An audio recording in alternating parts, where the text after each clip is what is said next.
Tama na yan! Tama na! Tama na! Umalis na kayo sa lugar na ito! Tama na yan! Tama na! Tama na! Nagilan nyo na ang pabibiktima sa mga taga rito, lalo na sa mga bata! Umalis na kayo! Kung hindi na kayo nakabuti nyo! Ay! Dodong, ano ka ba? Halika na! Umuwi na tayo!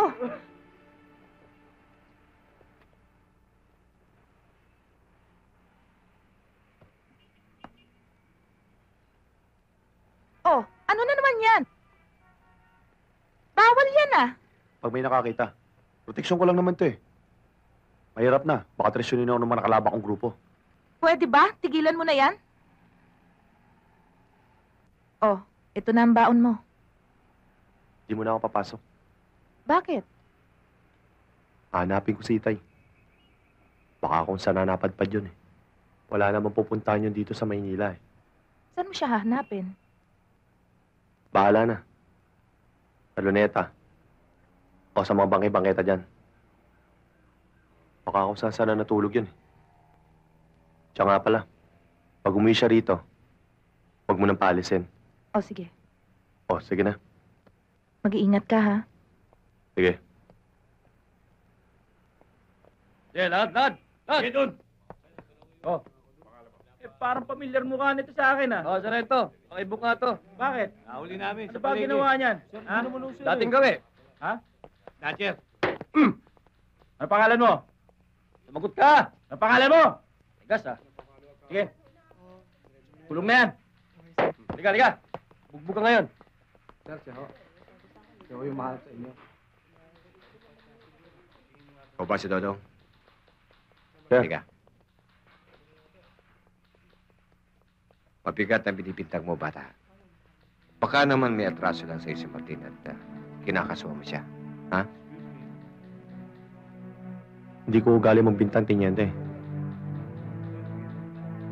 Talagang malaki lang ang atraso nila, sir. Hindi lang naman ho sa akin eh, pati ro sa mga magulang. Noong mga bata naging sugapa dahil sa pagtutulak nila ng droga. Kaya nga ako nandito eh. Dahil yung anak ko mutik na ho nila naging biktima.